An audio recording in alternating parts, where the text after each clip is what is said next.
పొంగనూరులో అటవీశాఖ భూములు ఆక్రమించి ఒక ఎస్టేట్ను ఒక సామ్రాజ్యాన్ని నిర్మించారంటూ కూడా మాజీ మంత్రి పెద్దిరెడ్డి రామచంద్రారెడ్డి మీద వచ్చినటువంటి ఆరోపణలపై ఆయన స్పందించడం కూడా జరిగింది. అసలు ఏంటి వాస్తవాలు ఏంటి, అటవీశాఖ భూములు ఆక్రమించారా లేదంటే అది అసత్య ప్రచారం అనే దాని మీద కూడా ఆయన క్లారిటీ ఇచ్చేటువంటి ప్రయత్నం చేశారు. మనతో పెద్దిరెడ్డి రామచంద్రారెడ్డి గారు కూడా ఆయనతో మాట్లాడదాం. సార్ చెప్పండి, ఏంటి అటవీశాఖ భూములు ఆక్రమించి ఒక సామ్రాజ్యాన్ని నిర్మించారంటూ కూడా మీ మీద ఆరోపణలు వస్తున్నాయి, ఏం చెప్తారు? నేను రాజకీయాలకి రాకముందే మాకు ఏం ఆస్తులు ఉన్నాయో ఈ జిల్లా వాసులందరికీ, రాష్ట్ర ప్రజలకు కూడా తెలుసు. నాకేమి 2 ఎకరాలు కానీ లేకపోతే సైకిల్లో కానీ తిరగలేదు. చదువుకునేటప్పుడు బుల్లెట్లో ఉన్నాను. ఆ బుల్లెట్ కూడా ఇక్కడే ఉంది. ఆస్తి కూడా అప్పుడు కూడా ఉన్నది, ఇప్పుడు అట్లే ఉంది. మరి మాకు అటవీ భూములు ఆక్రమించుకోవాల్సిన అవసరం అంత దుర్గతి పట్టలేదు. ఇది కేవలం నా వ్యక్తిత్వ హననాన్ని మా కుటుంబానికి అప్రతిష్ఠించే విధంగా ప్రచారం చేయాలని చెప్పి ఎల్లో మీడియాలో ఇవన్నీ కూడా పుంకాలుగా వాళ్ళు రాస్తూ ఉన్నారు. గతంలో కూడా మదనపల్లి విషయంలో కూడా అదే విధంగా రాశారు. దాని మీద కూడా మేము కోర్టుకెళ్ళి దాదాపు 2 ఛానల్స్ మీద, ఈనాడు పత్రిక మీద, మీడియా మీద 50 కోట్లకు, మహా టీవీ మీద 50 కోట్లకు పరువు నష్టం కూడా వేయడం జరిగింది. మళ్ళీ ఇప్పుడు కూడా రేపు నోటీస్ ఇవ్వడం జరుగుతుంది. దీని మీద కూడా పరువు నష్టం వేయాలని చెప్పి మా ఎంపీ గారు కూడా కృత నిశ్చయంతో ఉన్నారు. రేపు వారు ఢిల్లీలో కూడా మాట్లాడడం జరుగుతుంది. మరి ఈరోజు నేను అడుగుతూ ఉన్నాను, మా తోట పక్కనే మీ తోట ఉంది, మరి మాకంటే ముందు మీరు పెట్టారు, అది కూడా ప్రభుత్వ భూమి, అటవీశాఖ భూమి అనేది నువ్వు ఈ రాష్ట్ర ప్రజలకు చెప్పాల్సిన అవసరం ఉంది.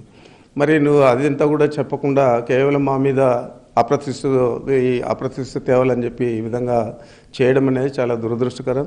మీరందరూ కూడా ఆహ్వానితులే, రండి, తోటలో చూడండి. ఎన్ని సంవత్సరాలు ఇప్పుడు పెట్టాము, ఎన్ని ప్రభుత్వాలు, ఎన్ని ముఖ్యమంత్రులు మారారు. మరి అలాంటి దీని మీద మీరు ఈరోజు కొత్తగా ఇలాంటివన్నీ కూడా లేవదీస్తూ ఉన్నారంటే మా కుటుంబానికి, నాకు అప్రతిష్ట తేవల్ల ఈ రాజకీయంగా మమ్మల్ని భ్రష్టు పట్టించాలని చెప్పి ఆలోచనతో చేస్తూ ఉన్నారు తప్ప దీంట్లో వాస్తవం ఏమీ లేదు. మరి చంద్రబాబు నాయుడు ఆత్మ పరిశీలన చేసుకోవాలి. అయ్యో నా తోట ఉంది, నాది కూడా ఫారెస్ట్ ల్యాండ్లోనే ఉంది కదా, అది దానికి పట్టా ఉందా లేదా, అది ప్రభుత్వ భూమా లేకపోతే అటవీశాఖ భూమా, రెవెన్యూ భూమా లేకపోతే సొంత భూమా, మనం ఎవరి దగ్గర కొనుక్కున్నామని ఆయన కూడా క్లారిఫికేషన్ ఇచ్చుకోవాలి నా మాదిరి అని చెప్పి నేను డిమాండ్ చేస్తా ఉన్నాను. అంటే ఇప్పటికే ఈ భూములకు సంబంధించి విచారణ కమిటీ అనేది కూడా వేయడం కూడా జరిగింది. రేపు ఎల్లుండో విచారణకు కూడా అధికారులు కూడా రాబోతున్నారు. సిద్ధమైన ఆ విచారణ ఎదుర్కోవడానికి? విచారణ కమిటీలు కాదు, చంద్రబాబు నాయుడు, పవన్ కళ్యాణ్ వచ్చి విచారించినా కూడా జవాబు చెప్పే పరిస్థితి మాకుంది. ఇంతకుముందే మీ అందరికీ కూడా మొత్తము ఇవ్వడం జరిగింది. ఫారెస్ట్ గెజెట్ ఇచ్చాము, డైరెక్టర్ సెటిల్మెంట్ ఆఫీసర్ ఏదైతే ఆర్డర్ ఇచ్చారో అది ఇచ్చాము. ప్రభుత్వం ఇంప్లిమెంట్ చేసింది. మేము వేసుకునే రోడ్డు కూడా పర్మిషన్ గవర్నమెంట్ ఆఫ్ ఇండియా నుంచి PCCF తీసుకొని మాకు కూడా పర్మిషన్ ఇవ్వడం జరిగింది. మరి ఇంత పకడ్బందీగా అన్నీ మేము కూలంకషంగా మీకు తెలియజేస్తే కూడా దాన్ని కూడా అర్థం చేసుకోకుండా విచారణ కమిటీ అంటే వేసుకోను, నీ చేతిలో ప్రభుత్వం ఉంది, ఎన్ని విచారణ కమిటీలు అన్నా వేస్తావు. ఇప్పుడు మదనపల్లి వేసావు, ఏం బీకావు, ఏడు కూడా అంతే, ఇదేమి జరగదు.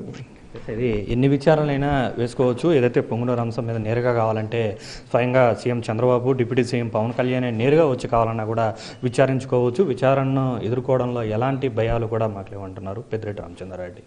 కెమెరా పర్సన్ మనతో కార్తిక్ అండి, తిరుపతి.